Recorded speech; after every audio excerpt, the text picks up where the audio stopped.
അനന്തരവൻ ദീപക് വർമ്മയാണ് സാറിന് പകരം മത്സരിക്കുന്നതെന്ന് പറയുന്നത് സത്യമാണോ സാർ?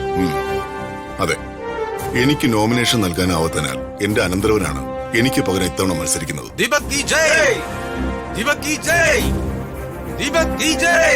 മറ്റൊരു പുതിയൊരാൾക്ക് അവസരം നൽകാതെ കുടുംബത്തിൽ നിന്ന് തന്നെ ഒരാളെ സ്ഥാനാർത്ഥിയായിട്ട് നിർത്തുന്നത് തികച്ചും സ്വാർത്ഥവും ഏകപക്ഷീയമായ തീരുമാനമല്ലേ?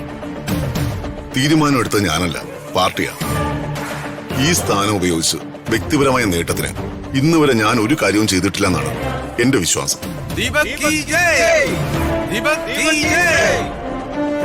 അമ്മാവന്റെ പാത പിന്തുടർന്ന് ഒരു വലിയ മത്സരത്തിനായുള്ള പുറപ്പാടാണല്ലോ. അതിനെക്കുറിച്ച് രണ്ടു വാക്ക്. പാർട്ടിയിലെ നേതാക്കളുടെ തീരുമാനമാണിത്. എന്നെ പോലെ എങ്ങായ ഒരാളെ ഇത്രയും വലിയൊരു ഉത്തരവാദിത്വം വിശ്വസിച്ചേൽപ്പിച്ച ഗുരുക്കന്മാരോടുള്ള നന്ദി ഞാൻ ആദ്യം തന്നെ പറയുന്നു. അമ്മാവന്റെ ആശീർവാദത്തോടെ ഞാൻ എന്റെ രാഷ്ട്രീയ ജീവിതത്തിലേക്ക് കാലെടുത്ത് വെക്കുകയാണ്. ഈ നാട്ടിലെ നല്ലവരായ എല്ലാ ജനങ്ങളുടെയും പ്രാർത്ഥനയും അനുഗ്രഹവും എന്റെ ഒപ്പം ഉണ്ടാവുന്ന വിശ്വാസം എനിക്കുണ്ട്. എല്ലാവരോടും നന്ദി.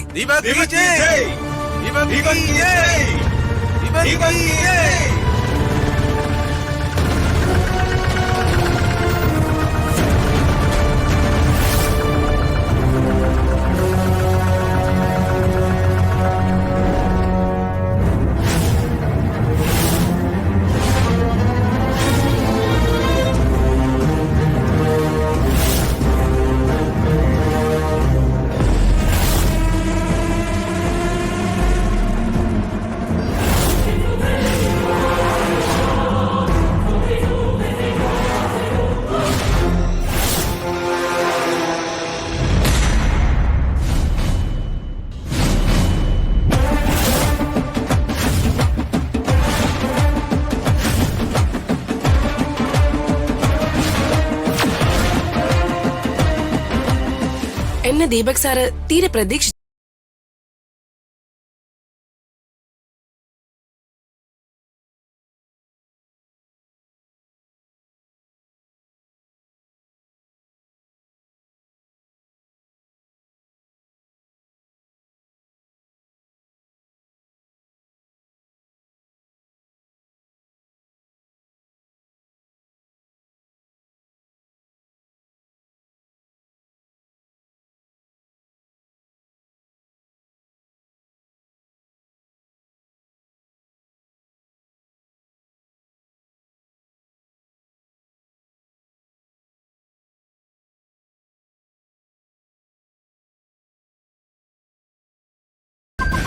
ദിവ്യ, നീ വെറുതെ അനാവശ്യം പറയരുത്.